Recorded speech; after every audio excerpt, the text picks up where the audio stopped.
Night মুভিতে স্বাগত। আপনারা তো প্রায়ই শুনে থাকবেন ডাক্তারের ছেলে ডাক্তার হয় বা রাজনীতিবিদের ছেলে রাজনীতিবিদ, কিন্তু সুপার হিরোর ছেলেমেয়েরা আসলে কি হয় সেটা কি কখনো ভেবে দেখেছেন? আজকের গল্পটা ঠিক এই প্রশ্নেরই উত্তর দেবে, তবে এমন এক পরিস্থিতিতে যা আপনিও কল্পনা করতে পারবেন না। ভাবুন তো, যদি পৃথিবীর সব সুপার হিরোরাই হঠাৎ করেই একদিন কিডন্যাপ হয়ে যায়, তাহলে আমাদেরকে কে রক্ষা করবে?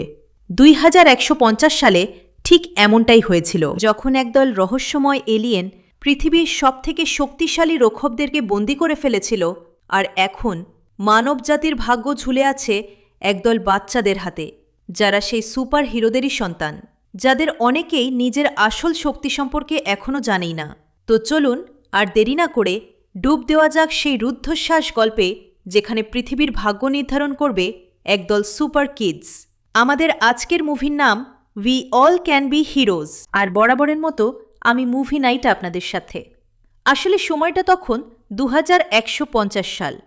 আমেরিকার সরকার হঠাৎ করে খবর পায় যে মহাকাশে তাদের একটা স্যাটেলাইট খারাপ হয়ে গেছে। এখন স্যাটেলাইট বলে কথা কোন সাধারণ মেকানিককে তো আর পাঠানো যায় না, তাই না? তো তারা মিরাকেল নামের এক সুপার হিরোকে পাঠালো ব্যাপারটা তদন্ত করার জন্য। মিরাকেল যেই না মহাকাশে পৌঁছায়, সে দেখে চারিদিকে স্যাটেলাইটের ছোট ছোট টুকরাগুলো ভাসছে, আর ঠিক তার সামনে একটা এলিয়েন শিপ এমনভাবে দাঁড়িয়ে আছে যেন এখনই হামলা করবে। কিন্তু মিরাকেল তো নিজের শক্তির উপরে একেবারেই কনফিডেন্ট, তাই সে ভাবল এদেরকে শেষ করার আগে একটা সেলফি তো বানতা হে ইয়ার। কিন্তু সেলফি তুলতে গিয়েই তার খেয়াল হয় যে এগুলো তো স্যাটেলাইটের টুকরা না, বরং ছোট ছোট এলিয়েন শিপ, যারা পৃথিবীতে আক্রমণ করার জন্য প্রস্তুত।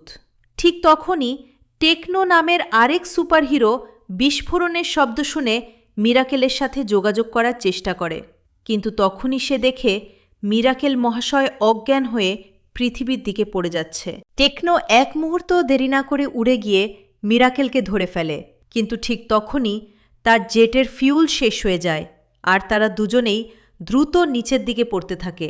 তখন তারা বাকি সুপার হিরোদের সাহায্য চাওয়ার সিদ্ধান্ত নেয়। এরপর আমরা দেখি মেসি নামের একটি ছোট মেয়ে সকালে ঘুম থেকে উঠে টিভিতে এই হামলার খবর দেখছে। আসলে তার বাবা মার্কস ছিল এই হিরোইক গ্রুপের লিডার। মেসি তার বাবাকে এই যুদ্ধে যেতে সরাসরি মানা করে দেয়, কারণ মেসির মা মারা যাওয়ার পর মার্কাস তার মেয়েকে কথা দিয়েছিল যে সে আর কখনোই কোনো লড়াইয়ে অংশ নেবে না, বরং সে হেডকোয়ার্টারে বসে হিরোদের অফিসিয়াল কাজগুলো করবে। আর তাই নিউজ দেখার পর মার্কাস আবারও তার মেয়েকে সেই কথাই দেয়, আর তাকে স্কুলে পৌঁছে দেওয়ার পর সে সোজা হিরোইক হেডকোয়ার্টারে পৌঁছে যায়। আর সেখানে আমাদের দেখা হয় ডিরেক্টর মিস গ্র্যানাডার সাথে, আর ইনি আর কেউ না, হ্যাঁ, আমাদের প্রিয়ঙ্কা চোপড়া।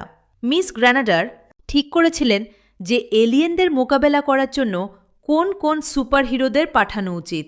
তিনি ভাবলেন শার্ট বয় আর লাভা গার্ল এই কাজের জন্য একদম ঠিকঠাক থাকবে।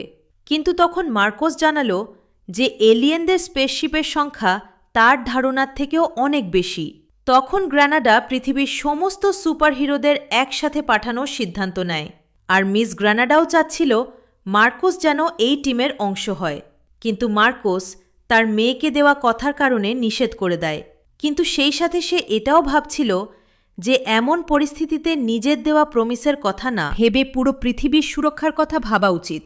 আর তাই শেষ পর্যন্ত সে রাজি হয়ে যায়। সেখানে দুজন লোক মিসির কাছে আসে। তারা তাকে জোর করে গাড়িতে বসিয়ে হিরোইক হেডকোয়ার্টারে নিয়ে যায়। আর এখানেই মিসির সাথে মিস গ্র্যানাডার দেখা হয়। মিস গ্র্যানাডা তাকে জানায় যে যখনই কোনো সুপার হিরোরা মিশনে যায়, তখন তাদের বাচ্চাদেরকে একটা আন্ডারগ্রাউন্ড রুমে সুরক্ষিত রাখা হয়, যাতে হিরোদের তাদের পরিবার নিয়ে কোনো চিন্তা করতে না হয়। তখনই মিরাকেলের ছেলে হুইলস মিসিকে দেখে বাকি বাচ্চাদের নাম আর তাদের শক্তি সম্পর্কে বলতে শুরু করে। যেমন অজু নামের